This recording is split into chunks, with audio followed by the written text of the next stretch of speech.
वृन्दावनेश्वरी तवैव पदारविन्दं प्रेमामृतेक मकरन्धरसोगपूर्णं हृदयपितं मधुपते स्मरतापमोग्रं निर्वापयत्परं शीतलमाश्रयामि हर्षघनमोहनमूर्तिं विचित्रकेलिमहोत्सवोल्लासितं राधाचरण विलोलिता रुचिराशिखण्डं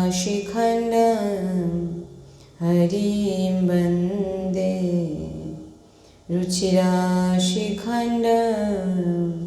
हरिं वन्दे।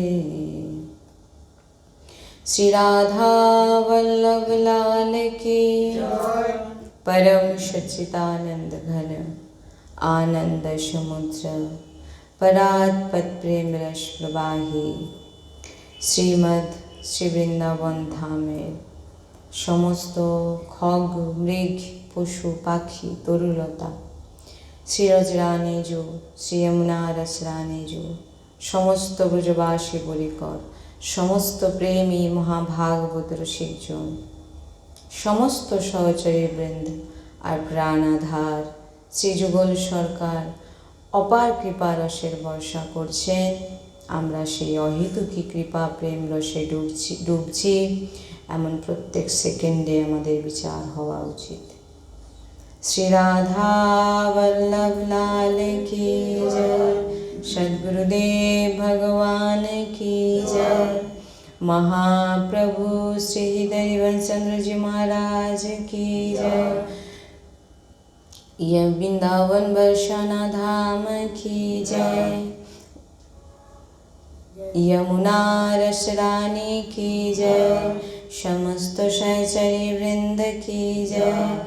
जय जय श्री राधेश्याम, जय जय श्री राधेश्याम, जय जय श्री राधेश्याम, जय जय नवनिवृत्त निकुंज विलासी श्री राधा वल्लभ लाल की जय।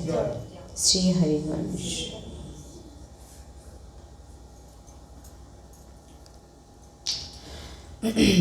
भगवान श्री कृष्णचंद्रजू अर्जुन जी के निमित्त बनिए समस्त देहधारी के एमन अमृतमय उपदेश करছেন যে श्रद्धा विश्वास करे चिंतन मनन करें और हृदय धारण करा है निजेर आचरणे धारण करा है तो এই जन्मे समस्त कर्म থেকে मुक्त হয়ে परम हंस द्वारा प्राप्त যে महासुख আছে তার প্রাপ্তি হবে। এখানে প্রথমেই বলা হচ্ছে যে ভগবান যে দেহধারীকে তিনাদের সাধু সন্তের মাধ্যমে যে উপদেশগুলি দিচ্ছেন সেইগুলোকে শ্রদ্ধা বিশ্বাস করে এটা মনে রাখতেই হবে, চিন্তন মনন করে আর হৃদয় যদি ধারণ করা হয় নিজের আচরণে ধারণ করা হয়। মূলত গীতা প্রত্যেক দিন পাঠ করছি, ভাগবত প্রত্যেক দিন পাঠ করি। কি আমি প্রত্যেক দিন ভাগবত করি, বাহ খুব ভালো। ভাগবত থেকে কি বুঝেছো? না দাঁড়াও আসছি, আমার সেখানে একটা ক্ষতি হয়ে যাচ্ছে, দেখে আসি দাঁড়াও দৌড়ে। ভাগবত পড়ে কি শিখছি? না কে কি নিয়ে তার সঙ্গে ঝগড়া করতে দৌড়ে যাচ্ছি। ভাগবত গীতা পড়ে কি শিখছি? না দেহর প্রতি মোহ রেখে দিয়েছি। তবে ভাগবত পড়ে ভাগবত শুনে অধ্যয়ন করে ডেলি পড়ছি পূর্ণ হবে, কিন্তু আচরণে যদি না নেওয়া হয় কোনো দিন যত কিছু যাই করুন না কেন কোনো লাভ হবে না। 50 বার তীর্থে ঘুরে আসুন, প্রত্যেক দিন শ্রবণ করুন, যদি চিন্তন মনন আর আচরণ যদি না হয় প্রত্যেক দিন এখানে সৎসঙ্গ যেমন বলা হয়, এটা করো, ওটা করো, সেটা করো, কিন্তু আমি তার বিপরীতে করলাম, তখন কি হবে? এগুলো শোনা কি কোনো লাভদায়ক হবে না বৃথা হবে? বৃথা। কেন? তোমাকে ভগবান এখানে কি বলছেন? ভগবান তোমাকে মাধ্যম করে রাস্তা করে দিয়েছে, তুমি আমাকে প্রাপ্তির রাস্তা, কিন্তু তুমি সব কিছু পাচ্ছ, কিন্তু তুমি সেটা যদি আচরণে না করলে, দৌড়ে চলে গেলাম কারোর সঙ্গে ঝগড়া করতে,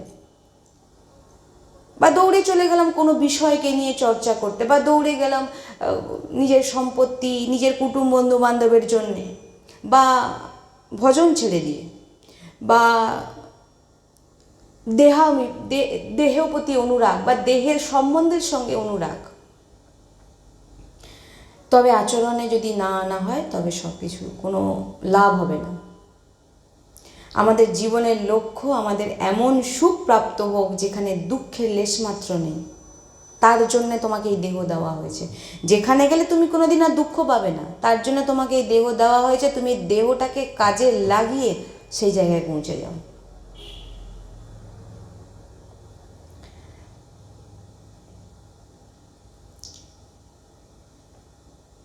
আমাদের সদ্গুরুদেব ভগবান বলেন প্রত্যেক দিন সৎসঙ্গে আসতেন এবং সদ্গুরুদেবের একদম পাশে বসতেন সৎসঙ্গ শোনার জন্য।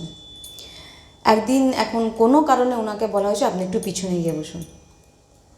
বছরের পর বছর সৎসঙ্গ শুনছে, পিছনে বসতে বলে দিচ্ছে, তারপর দিন দিয়ে আর আসেন।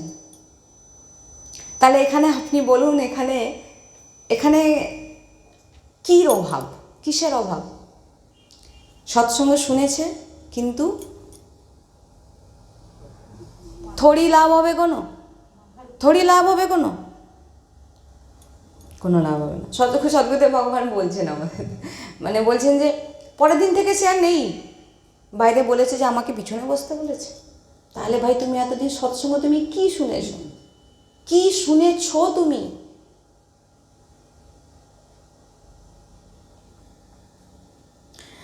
আমরা এমন স্থিতিকে প্রাপ্ত হব যে যেখানে মৃত্যু স্পর্শ করতে পারবে না। এই যে আমাদের বারবার কত কষ্ট করে আমরা জন্ম নিই, জন্মবার সময় আমাদের মনে থাকে না কেন? এত কষ্ট আমরা মানে ভোগ করি, জন্ম আমাদের মনে থাকে না। আর মৃত্যুর পর আমাদের কিছু মনে থাকে না কেন? মৃত্যুর যে সময় যে কষ্টটা হয়, আমরা পূর্বজন্মের কথা সব ভুলে যাই। তাই জন্ম মৃত্যু মানে অতি, যেটা বর্ণনা করা যায় না। জন্মাবার যে 10 মাস মার গর্ভে শিশু থাকে, কি কষ্টে থাকে। উল্টো ঝুলিয়ে রাখা হয়, অন্ধকার ঘরে তাকে রাখা হচ্ছে, কৃমি বিটের দংশন, মা এটা সেটা খাচ্ছে, তার জ্বালা, এবং তারপর সে যখন ভূমিষ্ঠ হয় অতি কষ্টে, দম বন্ধ হয়ে আসে, গলা যেন কে টিপে ধরে, ভূমিষ্ঠ হলো। আর একটা মৃত্যুর সময় পুরো কফ, পুরো আমাদের এই যে নালী আছে পুরো ভরে যায়। সে যে যার মৃত্যু আমার এখনও আসেনি, এখন যখন আসবে হয়তো জানবো, যেটা আমরা গুরুদেবের মুখে শ্রীমুখে শ্রবণ করে পেয়েছি, বা শাস্ত্রে আমরা কপিল দেবভূতি সংবাদেও এই সমস্ত ভাগবতে বর্ণনা আছে যে মৃত্যুর সময় যে কী কষ্ট হয়। দুটো চোখ বাইরে বেরিয়ে আসে, নালি, মানে সে যখন আমাদের এই দেখুন না, সাধারণত যখন আমাদের সর্দি কাশি হয় তখন যেন আমাদের নিঃশ্বাস নিতে কী কষ্ট হয়, কোথায় কত রকম অসুবিধা হয়ে যায়। তাহলে ভাবুন, ওইটাকে আমাদের পুরো নালি বন্ধ করে দেয়, নিঃশ্বাস নেওয়ার মতো অবস্থা থাকে না, সে যে স্থিতি। তাই এখানে বলা আছে এই রকম স্থিতি থেকে এই মৃত্যু যেখানে যেতে পারবে না, এমন দেহ তুমি প্রাপ্ত যাবে যাকে যে কখনো নষ্ট হবে না। তার জন্যেই তোমাকে এই দেহ দেওয়া হয়েছে, দিব্য দেহ। তার জন্যে ভজন সাধন করো। এই সব কথা অবিনাশী প্রভুর চরণ আশ্রয়তে প্রাপ্ত হয়। অবিনাশী প্রভু বলা হয়েছে, দেখুন ভাষা শব্দ দেখুন, অবিনাশী, যার কখনো নাশ নেই, অবিনাশী। সবাই আমরা শেষ হয়ে যাচ্ছি, প্রভু যেমন তেমন। তো সেই অবিনাশী প্রভুর চরণ আশ্রয়কে যে যিনি করে নিয়েছেন, তিনি এই দেহ প্রাপ্ত হবে। কিন্তু এর মধ্যে বেইমানি চলবে না। বেইমানি মানে তুমি ভাবছে যে বেইমানি করে, কার কাছে বেইমানি করছো? বেইমানিটা কার সঙ্গে? এটা কি সাধারণ মানুষের সঙ্গে বেইমানি করে দিলাম সে জানতে পারলো না? লুকিয়ে লুকিয়ে মনের ভিতরে উল্টোপাল্টা চিন্তন। একটা জিনিস আছে, দেখবেন ওই যে যেটা আমি বলতে বলতে তখন আটকে সেটাই বলছি, সদ্গুরুদেবের ভগবানের শ্রীমুখের বাণী এটা, মানে যখন গুরুদেব যে সেবাটা দেবে সেটা থেকে যখন অনিচ্ছা বা ধরুন আমি সে সেবা থেকে বেরিয়ে যাচ্ছি বা বেরিয়ে গেছি, জেনে নিতে হবে তুমি বৈষ্ণব অপরাধ, গুরু অপরাধ করেছো। বুঝেছেন? এটা শাস্ত্রে দেখে নেবেন মহাপুরুষদের বাণীতে, আমার কথা ছাড়ুন, মহাপুরুষদের বাণীতে দেখুন। যখন দেখবেন কোনো সেবা থেকে পারছি না, একদম জীর্ণ মৃতপ্রায়, সেটা আলাদা। সেবা থেকে যখন বেরিয়ে যাচ্ছ, সেবা থেকে আমার অবস্থা আছে করার কিন্তু আমি করছি না, তখন জানতে হবে তুমি বৈষ্ণব অপরাধ, কোনো বৈষ্ণবকে হয়তো অপরাধ করেছো। নচেৎ আমাদের সদ্গুরুদেব ভগবান নিজে আমাদের একবার বলছেন, এসে সদ্গুরুদেব ভগবানের শ্রীমুখে শ্রবণ করেছি, সৎসঙ্গের মাধ্যমে শ্রবণ করেছি যে একদিন এক মহাপুরুষের নাম বললেন, যাই হোক আমার এখন মনে নেই, সে সৎসঙ্গে শ্রবণ করেছি আমরা। তিনি একদিন এক দিব্য মহাপুরুষ, উচ্চ ঈশ্বরকোটি, একদম উচ্চকোটি মার্গের মহাপুরুষের কাছে গিয়ে বসেছেন। তো বসা মাত্রই তিনারা সৎসঙ্গের মাধ্যম, সৎসঙ্গ করতে করতে তিনার দিকে দেখে বলে, কোথা থেকে একটা দুর্গন্ধ আসছে। সদ্গুরুদেব ভগবানও সেই সৎসঙ্গের মাধ্যমে উপস্থিত আছে। বলে কোথা থেকে একটা দুর্গন্ধ আসছে। তো ছিল, দেখবেন যেখানে ভগবত দিব্য তেজ থাকে সেই জায়গায় ভিড় কম হয়। কেন? ওই তেজকে সামলানোর জন্য তার ভিতরে পাওয়ার থাকা দরকার, নাহলে ও তেজকে সামলাতে পারবে না। এবার সেখানে গুণাগুন্তি জুকা বসেছিলেন, আর লাস্টে এসেছিলেন সদ্গুরুদেব ভগবান। তো বলছেন যে, বলে এই তুই এসছিস না, তোর গা দিয়ে খুব দুর্গন্ধ। তখন সদ্গুরুদেব ভগবান বলছেন, গুরুদেব আমরা তো সাবান টাবান মাখি না, তো হতে পারে। বলে না না, দেহের দুর্গন্ধের কথা বলছি না, তোর ভিতর থেকে গন্ধ আসে। কি গন্ধ? না তুই বৈষ্ণব অপরাধ করে এসছিস। যিনি আজীবনকাল সন্ন্যাস ধারণ করে সব ছেড়ে দিয়ে 13 বছর বয়স থেকে তিনি নদী নদী নদী তীরে আকাশবৃত্তিতে জীবন ধারণ করছে, তিনি বৈষ্ণব অপরাধ কী করে করতে পারে? সদ্গুরুদেব ভগবান হাঁ হয়ে গেছে। দেখুন তিনার এই জটা, তিনাকে বলছেন বৈষ্ণব অপরাধ হয়ে গেছে। সদ্গুরুদেব ভগবান, যেটা আমরা এই কিছুদিন আগেই আমাদের ওই প্রসঙ্গ নিয়ে মানে আমরা সৎসঙ্গে শ্রবণ করেছি, তখন বলছেন যে গুরুদেব আমি তো, তুমি চিন্তা করো, তুমি করেই এসছো, মহাপুরুষরা তারা বুঝে যাবে, কারণ তার গায়ের গন্ধ, যে বললে না বৈষ্ণব অপরাধ নিয়ে প্রবেশ করেছে না যে কোনো ব্যক্তি। একবার আমরা চৈতন্য মহাপ্রভুর বেলা একটা চরিত্র আমরা শ্রবণ করেছিলাম না, অহংকার নিয়ে প্রবেশ, চৈতন্য মহাপ্রভু বের করে দিলেন, বলে আমার কীর্তনের মধ্যে কে বাধা দিচ্ছে, বের করো তাকে এখান থেকে, কিনা আমি দিগ্বিজয়ী আর ফলাহারি, আমাকে চৈতন্য মহাপ্রভু আমাকে জড়িয়ে ধরবে। কিন্তু হলো বিপরীত, কীর্তন মণ্ডলীতে এসে যখনই প্রবেশ করেছেন, বলে এই যাও, কে এখানে এমন কে এসছে যার গা দিয়ে অহংকারের গন্ধ উঠছে, বের করো, যাতে আমার তারপরও মানুষ আমাকে অ্যাটাক করছে, আমার কীর্তনে বাধা হচ্ছে, বার করো তাকে। বার করে দিলেন। বলে তখন তাঁরা বলে আপনি বেরিয়ে যান, কেন উনি শেষে এসেছিলেন, ঘন্টার পর ঘন্টা সৎসঙ্গ কীর্তন চলছে। বাইরে গিয়ে তিনি তখন ভাবলেন যে আমি কি অহংকার করি। তখন তিনার মধ্যে একটা দৈন্যতা ভাব আসলেন যে তাহলে আমি কি একটু কৃপার যোগ্য নয়? মনে মনে খুব দৈন্যতা আসা মাত্র চৈতন্য মহাপ্রভু দৌড়ে এসে তাকে হৃদয়ে ধরে নিলেন।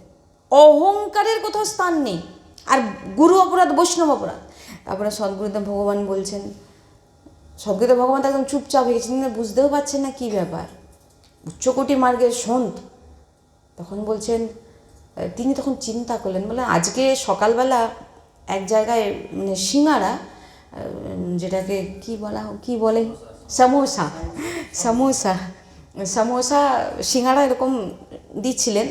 তো একজন সন্ত তিনি বারবার সেই মানে সমোসা নিয়ে বারবার পাচ্ছে। এবার আরও অনেকে আছে। তখন সদ্গুরুদেব ভগবান এখানেই ছিলেন। তিনি তখন, এখন মনে কোনো খারাপ বিচার না, খালি ভাবনা এসছে, শুধু ভাবনা এসছে যে আরও তো সবাই আছে, উনি একাই এত পাচ্ছেন, হয়ে গেছে অপরাধ। দেখুন, এত উচ্চকোটি মার্গের সন্ত সদ্গুরুদেব ভগবান, তিনি, এটা কি কোনো খারাপ ভাবনা যে দেখুন এটাই অপরাধ? কেন? উনারা তো ভগবত প্রাপ্তি মহাপুরুষ, আর উনাদের লীলা বোঝার মতো ক্ষমতা তো কারণ নেই। বলে এইটাই তো তোমার হয়ে গেছে বৈষ্ণবর, ওই জন্য তোমার গা দিয়ে গন্ধ আসছে, যাও তাকে আগে সমোসা কিনে পাওয়াও, তার কাছে ক্ষমা চাও। সদ্গুরুদেব ভগবান গিয়ে তিনাকে সমোসা চরণে বারবার প্রণাম করছেন, কারণ বৈষ্ণব অপরাধ হলে একটাতেই মাফ হবে, চরণে পড়ে থাকতে হবে। চরণে পড়ে গেলে তুমি মাফ হয়ে গেলে, চরণে যদি না পড়ো, তুমি ভাবো না আমি যাব না, তাহলে কী হবে? তুমি আরও দূরত্ব হয়ে একেবারে, ভুল হয়েছে ক্ষমা চাও, তোমার সমস্ত অপরাধ। অমৃতজির বেলা কী হলো? সুদর্শন চক্র ছেড়ে দিল দুর্বাসা ঋষির পিছনে। ভগবানের ব্রহ্মা শিব সবার কাছে দৌড়ে দৌড়ে নারায়ণ বলে দিল আমি পারবো না, যার অপরাধ করছো তুমি তার কাছে যাও। যখন তিনার কাছে গিয়ে ক্ষমা চাইলেন, অপরাধ করেছো সঙ্গে সঙ্গে ক্ষমা চাও, তোমার ক্ষমা মাফ। এই জন্যে সদ্গুরুদেব ভগবান বলে বৈষ্ণব অপরাধ যদি লেশ মাত্র হয়ে যায়, লেশ মাত্র একটু ভাবনা গুরুপতি বা সঙ্গে সঙ্গে তুমি সেবা থেকে যে কোনো মার্গ তৈরি হয়ে যাবে তোমাকে এখান থেকে, বুঝতে পেরেছেন?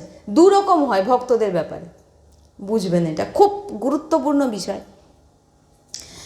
যখন ভক্তদের জীবনে কিছু ঘটে, একটা হয় ভাগবতিক মার্গ, অর্থাৎ তোমার ভক্তিকে পরীক্ষা করা, যে তুমি কতটা পেকেছো, তার জন্যে পরীক্ষা করার জন্য তোমাকে অনেক কিছু করা হবে। আর একটা হয় বৈষ্ণব অপরাধ। বৈষ্ণব অপরাধ হয়ে গেলে ভগবান যা যা অধিকার দেবেন, রূপ পাল্টে যাবে, তার রূপ পাল্টে যাবে। যে রূপ সে দুদিন আগে নিত, তার রূপ দেখবেন সেকেন্ডে চেঞ্জ হয়েছে। মানে কি?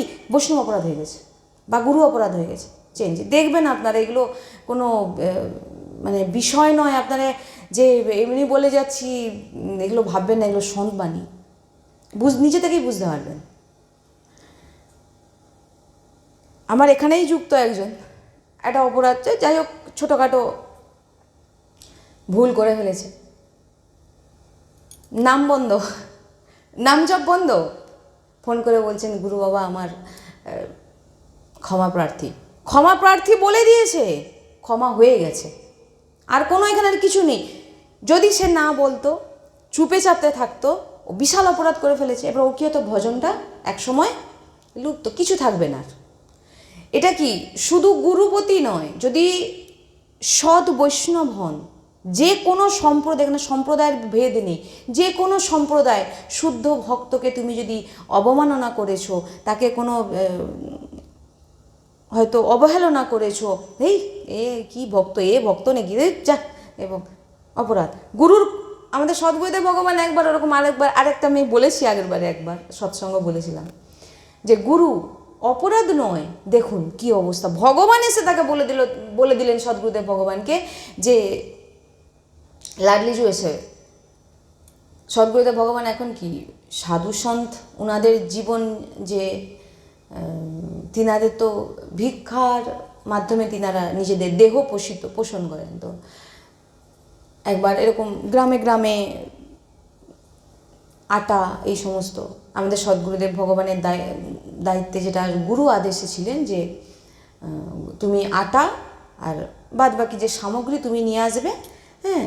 আর সদ্গুরুদেবের, আমাদের যে বড় গুরুদেব, উনি নিজের হাতে তিনি ভোজন তৈরি করেন। তো সদ্গুরুদেবের ভগবানের তখন কিডনির রোগ, এখনও পর্যন্ত মানে কিডনির রোগে ভুগছেন উনি, শ্রীজির কৃপা এগুলো, কারণ ওইটাই কৃপা। তো তখন যন্ত্রণা পীড়া, এত গ্রাম গ্রাম ঘোরা কষ্ট হতো। তো আর পাশেই এক জায়গায় মানে ভান্ডারা দেওয়া হতো, মানে বিভিন্ন রকম জিনিস বানিয়ে সাধু সন্তের পাওয়ানো হতো। তো গুরুজি বলেন ওখান থেকে কেন আমরা নিয়ে এসে শ্রীজিকে ভোগ দিয়ে তো পেতে পারি, আর এত কষ্ট করে, মানে উনি গুরুজিকে কিন্তু বলেননি, মনের মধ্যে একটু চিন্তন করেছেন। তিনার যে অনুভবগুলো আমাদের সৎসঙ্গের মাধ্যমে জানাচ্ছে, যে তোমাদের মধ্যে যেন না এরকম ভুল হয়। তো ওই যে তিনি একটু চিন্তন করে নিয়েছেন, কিছু বলেননি বা কোনো ক্রোধভাবে কোনো কিছুই নয়। তো তিনি এখন দুপুরবেলা একটুখানি, ধরুন তিনারা তো ঘুমন না, ঘুমন বলতে 1-1.5 ঘন্টা হয়তো কোনো রকম। তো দুপুরবেলা এমনি বলছেন, আমি এরকম বারান্দায় তিনাদের থাকার জায়গা যদি আপনারা দেখেন না, অবাক হয়ে যাবেন যে ওনারা কীভাবে থাকেন, দিয়ে ভজন করছেন। তো কিডনির যে সদ্গুরুদেবের ভগবানের অবস্থা এখন যে স্থিতি, উনি যেটা বলেন সৎসঙ্গে, যে এই যে বসে সৎসঙ্গ করেন না, দুটো কিডনির এমন যন্ত্রণা হয়, কোমর থেকে পা চরণ পর্যন্ত প্রচণ্ড পেন, মাথা ভার, এমন মানে কাশি কফ যে আর কোনোদিন হয়তো সারবে না, এই রকম অবস্থা থেকে রাত 2টো থেকে তিনার দিনচর্চা কোনো দিন চেঞ্জ হবে না। 2টো থেকে জল এতটুকু মেপে, আহার এতটুকু মেপে, ভাবুন তো, তিনি বলবেন যে আমি সৎসঙ্গ করব। তুমি জগতের সৃষ্টিতে, জগতের কল্যাণটা তুমি তাহলে, তোমাকে যখন দায়িত্ব দিচ্ছে, তুমি তাহলে কী করলে? তোমাকে তো ভজন করতে বলা হচ্ছে। আপনি ভজন করলে সৃষ্টির কল্যাণ হবে, ভজন করলে শুধু নিজের কল্যাণ হচ্ছে, এটা কেউ যদি বোঝে না তাহলে ভুল। সৃষ্টির, তাহলে ভাবুন তিনি তাহলে 2টো থেকে 4টে থেকে সৎসঙ্গ শুরু, সব ভর্তি হয়ে যাবে। 4টে থেকে ভোর 4টে, বিকাল 4টে নয়, ভোর 4টে। 2টো থেকে উঠবেন, রাত 11টার সময় একটু শয়নে যান। ওনাদের শয়ন ওনারাই জানেন, আমরা বোঝার ক্ষমতা আমাদের নেই, আর বলারও বাণীতে সে শক্তি নেই। 4টে থেকে সৎসঙ্গ শুরু, তারপরে ঐকান্তিক বার্তালাপ, তারপরে বিভিন্ন রকম দিনচর্চায় আবার সেই রাত 9টার সময় ফিরে যাবেন। তাহলে বলুন, ওই উনার যে শরীরের কন্ডিশন, তাহলে তো বেড একদম বিছানা সজ্জা হয়ে যাওয়ার কথা। উনি বলেন আমি বসতে পারি না, কিন্তু উনাকে দেখলে কেউ বলবে না যে উনার 2টো কিডনি নষ্ট, উনার এরকম ডায়ালিসিস চলছে ইত্যাদি। কেন বলুন তো, কেন? ভজনের পাওয়ার আছে। উনাকে দেখলে মনে হায় আমার কি অবস্থা। এখান থেকে আমি আমার নিজের প্রশংসা করছি না, আমারও যে 6 মাস আগে আমার যা অবস্থা হয়ে গেছিলো, মানে সৎসঙ্গেই হয়তো আমি ভেবেছিলাম হয়তো আমার জীবন থেকে হয়তো সৎসঙ্গেই কোনো অপরাধ হয়ে গেছে হয়তো। মানে গলার ডিস্টার্ব আমার সবসময়, মানে এই ইদানিং 6 মাস ধরে আমার চলছে। এখন একটু কম একটু বাড়ে, একটু কম একটু বাড়ে হচ্ছে। বেশি কথা বলে ফেললে প্রবলেম হয়ে যাচ্ছে, ঠান্ডা একদম সহ্য হয় না, বিভিন্ন রকমভাবে। কিন্তু আমি একটা সংকল্প নিয়েছি, যেদিন একদম স্বর বেরোবে না, আমার ভিডিওগুলো দেখবেন, পুরনো যে ভিডিওগুলো 3-4 মাস আগে হবে, 3-4 মাস আগেকার ভিডিওগুলো দেখবেন, আমি যেখান থেকে বলছি না, মানে এইখান থেকে আমার যন্ত্রণা হয়ে চলে যাচ্ছে পুরো ভিতর অবধি। এখান থেকে লাডলির কৃপাতে সৎসঙ্গ করেছি। শিউড়িতে আমি গেছি, আমার আওয়াজ বেরোচ্ছে না, ওখানে কত ভক্ত বসে আছেন, আওয়াজ মানে তবু আস্তে আস্তে না, যতক্ষণ আওয়াজ বেরোচ্ছে আমি করে যাব, কারণ এই দেহ আমার আজ না হলে কাল নষ্ট হবেই। সেটা যদি আমার ভগবত সেবাতে যায়, লাডলির কাছে যাব। এগুলো সন্ত বাণী, এগুলো আমাদের ভিতরে যেটুকু করি না, সব গুরু কৃপায়। যেটুকু হচ্ছে, কিছুই তো হয় না, যতটুকু হচ্ছে গুরু কৃপায়। বললাম না, এখান থেকে যখন 2টো কথা বলা শুরু করে দেব, ভজন তো গাওয়া আমার একদমই বন্ধই, এখনও বন্ধ। যদি একদিন একটা ভজন করে ফেলেছি তো ব্যাস, পরের দিন শুরু হয়ে যাবে। কীর্তন ভজন তো আমি একদমই মোটামুটি পারি না। ওই কোনো রকম সৎসঙ্গটা করি, বেশি জোরে কথা বলে ফেলে, ধরুন দেখুন সৎসঙ্গ মানে সবসময় তো ধীরে ধীরে হয় না, প্রেশার এসে যাচ্ছে গলায়। এবার যখনই প্রেশার হয়ে গেল, এই গলার প্রবলেম শুরু হয়ে গেল। লেগে আছে, যে অলরেডি পুরো ভালো হয়ে গেছে তা কিন্তু নয়। তো এটাই এখানে বলতে চাই, সদ্গুরুদেব ভগবান এই বলছেন যে গুরুদেবকে কিন্তু তিনি, বড় গুরুদেবকে কিন্তু সেরকম কিছু বলেননি। হ্যাঁ, পরিক্রমা মার্গে এমন কিছু কিন্তু বলেনি। শুধু মনে মনে এইটুকু ভেবেছিলেন যে কেন আমরা এখান থেকেই তো নিয়ে, কেন গুরুজি আমাকে এত দূর পাঠাচ্ছে, এইটুকু। দুপুরবেলা এরকম ঠিক সন্ধ্যা সময় গুরুজি এরকম চৌকাট, মানে এরকম মাটির একটা বারান্দার মতো, সেখানে এমনি শুয়ে শুয়ে গুরুজি বলছেন আমি ঘুমাইও নি, আমার নেত্র খোলা, আমি দেখছি স্পষ্ট শ্রীজি আর আমার গুরুদেব সদ্গুরুদেব ভগবান যা যা দুপুরবেলা ভোজন রান্না হয়েছে, বড় গুরুজি সেই কারি, ডাল আর রুটি শ্রীজিকে পাওয়াচ্ছেন। শ্রীজি বলছেন, এই আমাকে কারি দেয়, এই আমাকে সখী আমাকে কারি দাও, সখী আমাকে ডাল দিয়ে একটু দাও। পাচ্ছেন। আবার কীরকম না, বড় গুরুজির কাঁধে হাত দিয়ে, সখী তো আমাদের যে উপাসনার সাহচরী ভাব, লাডলির সেবা, আমাদের সেই উপাসনা, কাঁধে হাত দিয়ে গুরুজি পাওয়াচ্ছেন, তিনি দেখছেন। তারপরে এলে কী দেখছিস, আমার সখী কি তার নিজের খাবার জন্যে বানায় নাকি? সে আমার জন্যে বানায়। গুরুজি উঠে বসে পড়ে, বুঝতে পেরে গেছেন তিনি। তৎক্ষণাৎ কান ধরে সদ্গুরুদেব ভগবান দৌড়ে সদ্গুরুদেব ভগবান মানে আমাদের বড় গুরুজি শৌচালয় থেকে ফিরছিলেন, চরণে পড়ে গেছে। গুরুজি, বড় গুরুজি তৎক্ষণাৎ বলছে, তুই কি ভাবছিস আমি আমার জন্যে? একই বাণী, একই যা লাডলিজি বললেন সেম বড় গুরুজি বলছে। উনি নিত্যলীলায় থাকেন সবসময়। উনার যে দেহ, দিব্য দেহ আমাদের সদ্গুরুদেব ভগবানের, দেখুন কি এগুলো বলছেন কেন? অনুভব করো, তোমরা শরীরকে শাসনে রাখো। দেহকে যদি দেহের মতো চলো তাহলে তুমি জীবনে ভজন করতে পারবে না, তুমি শেষ হয়ে যাবে, তোমাকে অলস শেষ করিয়ে দেবে সব। তুমি যেটাই করছো তোমাকে দেখছে কে? কতবার বলেছি, শ্রীজি হাজার নেত্র দিয়ে দেখছেন তুমি কি করছো, কি ভাবনায় করছো, কিভাবে করছো। তোমার প্রত্যেকটা জিনিসের হিসাব হবে। আর তোমার যে ভাবনাটা, সে ভাবনাটা গ্রহণ শ্রীজি করবেন। আর যে ভাবনা তার সহচরীদের প্রতি হবে, তুমি নাশ হয়ে যাবে। তোমার ক্ষতি তিনি করবে না, তুমি নিজে থেকেই হয়ে যাবে। তুমি নিজেই নিজের বেশ দেখবে কি অবস্থা, নিজেই নিজের স্বভাব দেখবে, নিজেকে উপলব্ধি করতে হবে যে আমার স্বভাবটা কি হচ্ছে, আমি কি ঠিক সৎসঙ্গের মতো কি চলছি না, তাহলে আমার বৈষ্ণব অপরাধ বা গুরু অপরাধ হয়ে গেছে। এটা বোঝানোর তাৎপর্য এটাই, আমার কোনো এখানে যায় না আসে না কারোর প্রতি।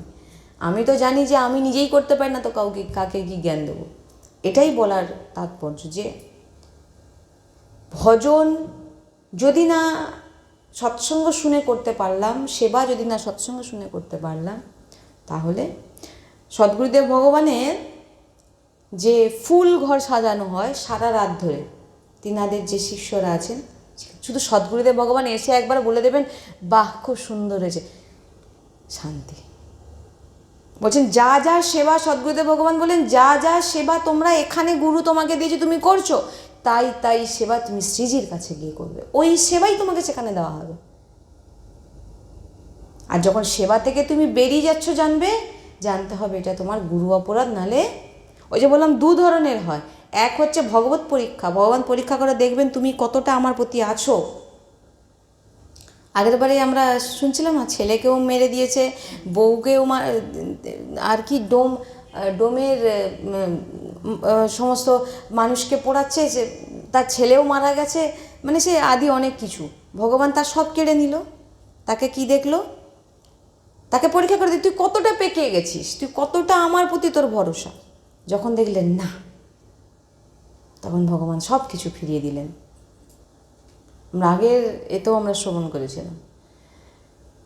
দু ধরনের হয়। প্রথমে যে বললাম ভগবান পরীক্ষা করে দেখেন যে তুমি কতটা আমার দিকে এগোচ্ছ, কতটা তোমার আমার প্রতি ভরসা। আর একটা হয় বৈষ্ণব অপরাধ।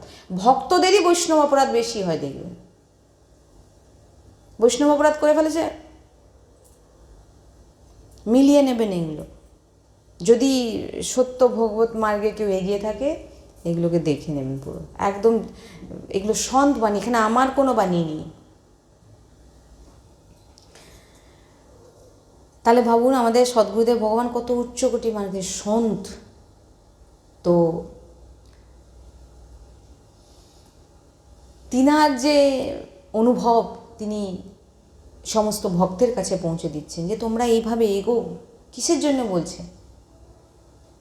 এই যে ভগবানের যে ভজন হচ্ছে না, এখানে 5 জন আসুক 10 জন আসুক ওটা নিয়ে কথা নয়।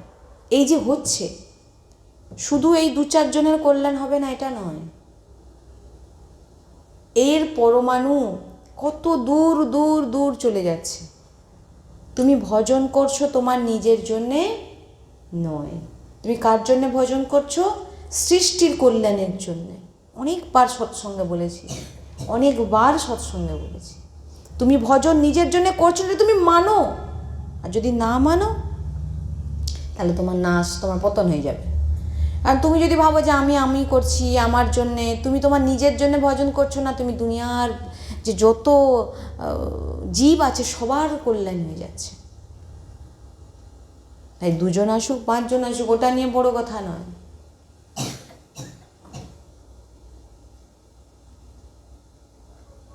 তাই অবিনাশী প্রভুর চরণের আশ্রয়তে প্রাপ্ত হয়। তাই আশ্রয়কে দৃঢ় করতে হবে যত ঝঞ্ঝাট আসুক। কারণ দেখা গেছে আমি প্রায় এই নিয়ে আমার আমি এখান থেকেও কিছু কিছু অনুভবের বিষয়ও বলি, যেটা নিজে অনুভব করেছি। এখানে যেটা বলছেন যে আশ্রয়টা কখন পরিবর্তন হয় সে নিজেও বুঝতে পারবে না, তার কাছ থেকে সব কিছু ছিনিয়ে নেওয়া হবে। সেটা কখন? যেমন এখানে অনেক আমি দেখেছি রাধা রাধা রাধে রাধে রাধে রাধে রাধে রাধে, বাহ কি রাধে রাধে কদিন যুগ, যেন খুব কল্যাণ হবে এদের। সৎসঙ্গ শোনা, আসা যাওয়া সব কিছু। নিরামিষ, আমি আজকে 6 মাস নিরামিষ, ও খুব রাধারানীর অশেষ কৃপা। এইবারে যখনই ভক্তি মার্গে এগোতে গেলেই প্রথম বাধা কোথা থেকে শুরু হবে জানেন? এই দেহ দেখে। আমি বলেছি আমার কি কালকে এদের দুপুরবেলা আমি প্রসাদ পেতে পেতে আমি শোনাচ্ছিলাম যে আমার ব্লাড কত হয়ে গেছিলো। দেখুন আমার কাছে লোকানোর এখানে কিছু নেই, 4 না 5 ব্লাডে যে হিমোগ্লোবিন। তো সেই অবস্থায় ধরুন দাঁড়িয়ে পড়েছি, তো ওই স্থিতিতে কীরকম পরিস্থিতি হয় যে যেখানে সেখানে পড়ে যাওয়ার একটা সম্ভাবনা। তারপরে আমার ধরুন এক জায়গায় বসে 1 ঘন্টা 2 ঘন্টা 3 ঘন্টা আমরা আলোচনা করি, আলোচনা করার পর যখন দাঁড়িয়ে পড়বো না, যখন বসে যাই কিছু নেই, সব ভুলে গেছি, গলা কি সব, যখন দাঁড়িয়ে পড়বো তখন আমি পুরো অন্ধকার হয়ে শূন্য দেখি। সেই স্থিতি ছিল তখন, এত হিমোগ্লোবিন কম হয়ে গেছে। তো আমাকে যিনি ডাক্তার দেখেন উনি হচ্ছে এক ভক্ত। তো উনি যখন আমাকে হিমোগ্লোবিন কম যখন ওষুধ দিলেন, কি ওষুধ দিলেন না, যার মধ্যে আমিষ নেই, উনি যেটা বলেছেন আমাকে, এইটা পান আপনি ঠিক হয়ে যাবে। আমার জীবনে যে কিছু কিছু জায়গা, যেমন আমার পরিবার থেকেও এই তোমার এরকম অবস্থা, তুমি কী করে বাঁচবে, একটু এই করো এটা সেটা, যেরকম একটু খাও, হ্যাঁ এটা খাও ওটা খাও, কী খাও এবার বুঝে নিন। এক আশ্রয়, মরে যাব, কারণ মরতে আমাকে আজ 2 বছর পর না হলে 5 বছর পর আমাকে মরতে হবেই হবে। তো এই দেহকে আমি রক্ষা করবার জন্যে আমার ভজন আমি নষ্ট করব না, অসম্ভব। সে যেই আমাকে এসে বলুক না কেন, ভগবানের যদি এসে লাডলিয়ে জুয়ে এসে আমি জীবনে যা করবো না। আজকে আমার স্থিতি এখন 10-11তে ঠেকে গেছে, ব্লাড এখন আমি ফিট। এইটা আমি বলার তাৎপর্য এটাই যে ভজন মার্গে যখন আপনি এগিয়ে যাবেন, প্রথম স্টার্টিং আপনার এখান থেকে শুরু হবে। এটা আমার অনুভব। আমাদের সদ্গুরুদেব ভগবানকেও দেখুন, যত বড় বড় মহাপুরুষদের দেখুন, তা বলে আমি ভজন করে রাধারানী আমার এটা ভালো করে দাও, আমার ভজনকে আমি এই বলে নষ্ট করব না। মহাপুরুষদের আমাদের যেটা আমি শ্রবণ করাতে বসেছিলাম সেটাই শ্রবণ করানো হয়নি। সেই তার মধ্যে আছে মহাপুরুষরা, যত মহাপুরুষগণদের দেখবেন, কেন তিনারা ক্যান্সার আদি বিভিন্ন রোগে দেখবেন ওনাদের শেষ কেন হচ্ছে? তিনাদের এত নামের পাওয়ার, তিনারা চাইলে এক্ষুনি ভালো করে নিতে পারেন। আমি সেই সমস্ত প্রসঙ্গ নিয়ে আজকে বসেছিলাম, কিন্তু লাডলিজু যখন যেটা বলায় তখনই আমার কিছু হাত নেই, সবসময় বলি আর আজও। তো কি বলছিলাম বলুন তো, হুট করে অন্য, তো যেটাই লাডলিজু বলে যে সাধু সঙ্গে যে ক্যান্সার বা আদি বিভিন্ন রকম আমরা দেখি না, যে শেষ শ্রী রামকৃষ্ণ পরমহংসদেবের জীবনীও যদি দেখেন, যত সাধক, কেন তিনারা এত ভগবত মার্গে এত মানে তিনারা ভগবত প্রাপ্তি মহাপুরুষ, তিনারা তার এই অবিনাশী যে এই অবিনাশী বলছে বিনাশ হয়ে যাবে যে দেহ, সেই দেহকে রক্ষার জন্য তিনার ভজনকে কখনো ক্ষতি করেন না, নষ্ট কমান না। কেন, আমি এই দেহ তো আমার আজ নালে কাল মৃত্যু আমার নিশ্চিত, তো আমার মৃত্যু যখন নিশ্চিত, তো আমি এই রোগকে আমি ওই ভজন দিয়ে আমি কমাবো। তিনারা কি পারেন না? আচ্ছা ওই কবীর দাসজির একজন শিষ্য, তিনি বিজয়ী ছিলেন, কেউ তিনাকে শাস্ত্রে হারাতে পারতেন না। তো যাই, উনার ব্যাপারে প্রবেশ করব না। তো উনারও জীবনে অনেক ঘটনা ঘটার পর তিনি কবীর দাসজির শরণাগতি হয়েছে, আশ্রয় নিয়েছিলেন। তারপরে তিনি হঠাৎ একদিন নদীর ধার থেকে যাচ্ছেন, যেতে যেতে দেখেন না এক জায়গায় খুব ভিড়।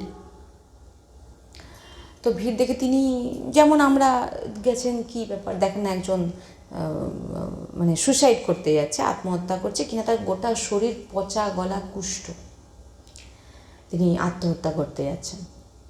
তো সবাই, তখন তিনি বলছেন, তখন সাধু বলছেন, তুমি কেন এইভাবে, মানে কি করব এই শরীরকে আমি কিসের জন্য, যে আমার পাশে কেউ আসতে চায় না দুর্গন্ধে, আমি এই দুর্গন্ধ আর আমি সহ্য করতে পারছি না, আমি মরতে চাই।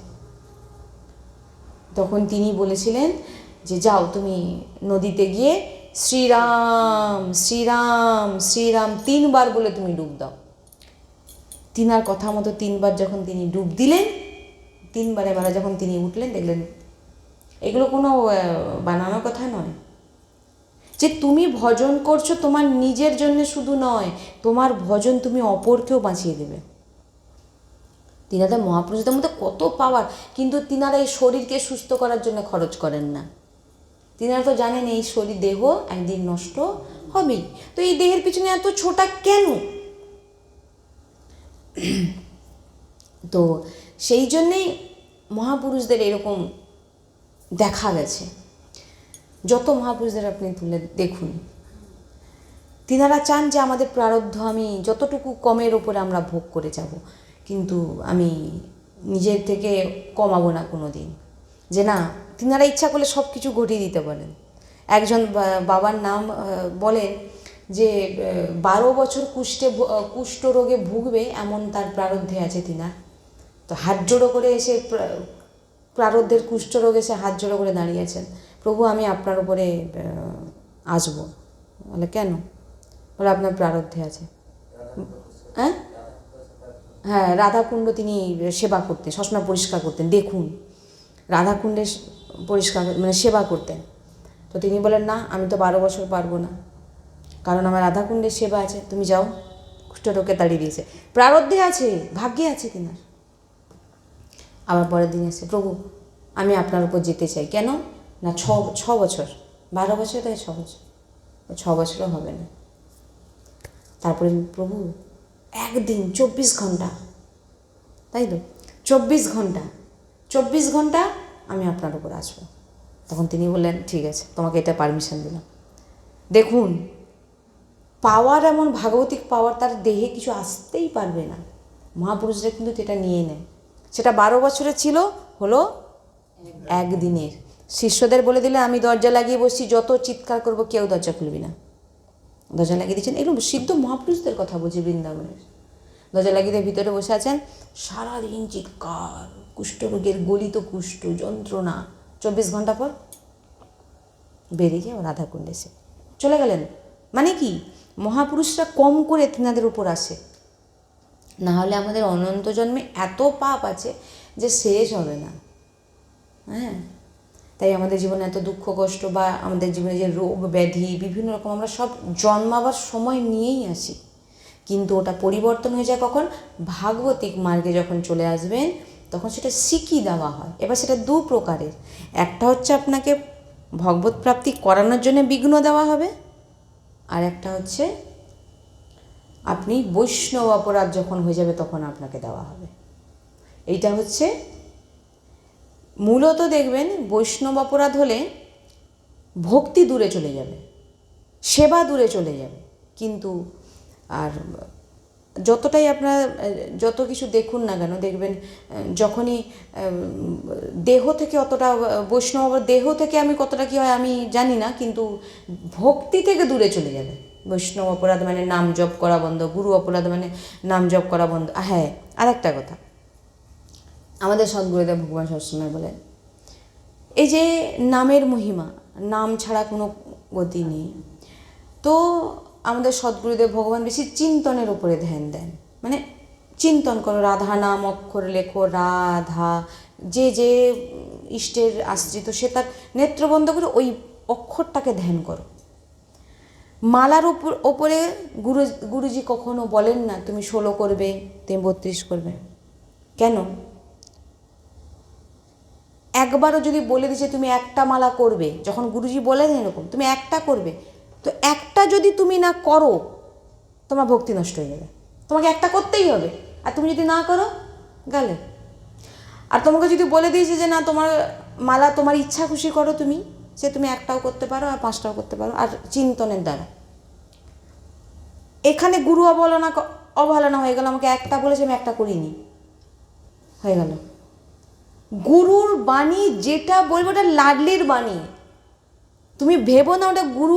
ওই জন্য বলছি না, গুরুকে আর ভগবানকে যদি আপনারা দুজন ভাবেন তাহলে বেরিয়ে যান ভক্তি থেকে। কারণ গুরু ব্রহ্মা, গুরুর বিষ্ণু, গুরু দেবা মহেশ্বর, গুরু সাক্ষাৎ পরব্রহ্ম তৎময় শ্রী গুরুবে নমঃ। গুরু আর লাডলি, গুরু আর ভগবান শ্রীকৃষ্ণের মধ্যে ভেদ করতে না বলা হচ্ছে। ঈশ্বর সর্বভূতানাং হৃদ্দেশে অর্জুন তুষ্ট, সবার মধ্যে আমি বিরাজমান। তুমি যদি সেইটাই দেখো, তা গুরু তো তোমাকে ভগবতের নাম প্রদান করেছে, যেটা বাবা মাও তোমাকে দেয়নি।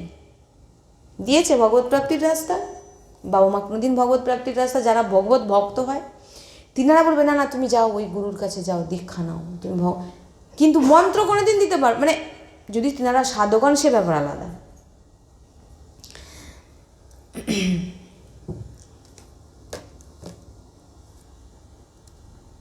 তাই বলছেন যে আশ্রয় নেওয়ার জন্য মহান বাধক, এই যে বলছেন শরীর সম্বন্ধী প্রতি রাগ, শরীর সম্বন্ধী ভোগ, এই সুখে বুদ্ধি, এইগুলোই অজ্ঞান দ্বারা বেঁধে রেখেছে। ও যেটা বলতে বলতে আমি রয়ে গেলাম, যে আমারই অনুভব, আমি দেখেছি সামনে, বাড়িয়া রাধা রাধা বলছে 6 মাস ধরে কীর্তন, নাম কীর্তন। যখনই লাডলিজু তাকিয়ে দিল, লাডলিজু দেখা মানেই শুরু হয়ে গেল। শুরু মানে কি, এবার তোমাকে একটু দেখবে, বাজাবে, তুমি কেমন আছো। কীরকম বাজালো, শরীরের বিভিন্ন রকম একটু প্রবলেম হয়ে যাবে। এইবারে প্রবলেম হবে না, ডাক্তার বলতে এই তুমি এটা খাও, ওটা খাও, সেটা খাও। আমার শরীর এরকম ভেঙে যাচ্ছে, আমাকে তো খেতেই হবে। আর তুমি যদি ওখানটা, যেটা আমার জীবনেও ঘটেছে আমি বলছি, আমাকে এরকম বলা হয়েছিল। ডাক্তার বলেন, তিনি যাও ভক্তি মার্গের ডাক্তার, তিনি বলেছেন কেন ভিটামিন জিনিস ছানা আছে, সয়াবিন আছে, এগুলো পান, ফল আছে, জুস আছে, তুমি ফলের এই সমস্ত করে পেলে কোনো অসুবিধা নেই, সব ঠিকঠাক হয়ে যাবে। তিনি ভক্ত বলে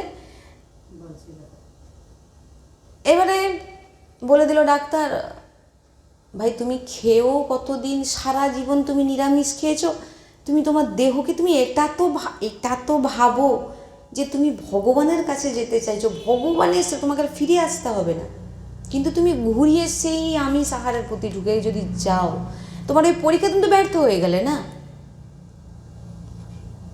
এটা মানে দেখেছি আমি, মানে কি যখনই কৃপা শুরু হলো ওই কৃপাটাকে নিতে পারলো না। যখনই কৃপা শুরু হলো ওইটাই কৃপা মানে কি, ওই যে আপনারা আমাদের একটা কথা আছে না, যে আমি হরি সবার সর্বনাশ করে দেয়, যে আমার দাস হয় আমি তার সব কিছু সর্বনাশ করে দিই, আর তাকেই আমি ভালোবাসি। ওনার আমি অর্থটাই বলছি বলার, যে সেই হয় আমার প্রিয়, যার সব সর্বনাশ করে দিয়ে তার শুধু কেউ থাকে না, তার শুধু কে থাকে, আমি। আর আমি তাকে রক্ষা করি, আমি তাকে দেখি, আমি তাকে ভালোবাসি। তাই প্রথম স্টার্টিং শুরু হবে এখান থেকে, মানে যেটা আমার জীবনেও ঘটেছে বা আমি যাদের দেখেছি, হ্যাঁ হ্যাঁ আমি যাদের দেখেছি তাদের এরকম, বাড়িয়া রাধা রাধা বলছে, যা একটু কৃপা শুরু হয়ে গেছে ভাই, চলে গেল খেতে। ভাই তুমি ওটা খেয়ে তুমি কতদিন বাঁচবে, আমাকে একটু বলে দিতে, আমি জানতে চাই। কি অমর হবে না? 2 বছরের জায়গায় 5 বছর, 5 বছর 10 বছর পর তোমাকে মরতে তো একদিন হবেই রে বাবা। তো আমি কেন ওটা ভজন করতে করতে মরবো না? লালিজি তো দেখছেন আমি কি করছি না করছি। একে আশ্রয় বলে। মরেও যদি যাই আমার এক আশ্রয় আমি পরিবর্তন করব না। নাহলে শরীর খারাপ হয়েছে, আরে এই কালীর কাছে দুর্গার কাছে চলে যাও, ওখানে মাদুলি দেবে, পড়ে নিবে, ভালো হয়ে যাবে। এটা আশ্রয় নয়, একে আশ্রয় বলে না। আশ্রয় তো তিনি সব কিছু। আজকের সৎসঙ্গে এখানেই বিশ্রাম। এক ওই না বলেন না, লালিজুই জানেন যেটা শোনাবার তিনিই শোনান। আজকের সৎসঙ্গে এখানে বিশ্রাম। राधा वल्लभ लाल की जय, सद्गुरुदेव भगवान की जय, महाप्रभु श्री हरिवंश चंद्र जी महाराज की जय, यमुना रसरानी की जय, समस्त सहचरी वृंद की जय। जय जय श्री राधेश्याम, जय जय श्री राधेश्याम, जय जय श्री राधेश्याम, जय जय नवनिवृत्त निकुंज विलासी श्री राधा वल्लभ लाल की जय। श्री हरिवंश।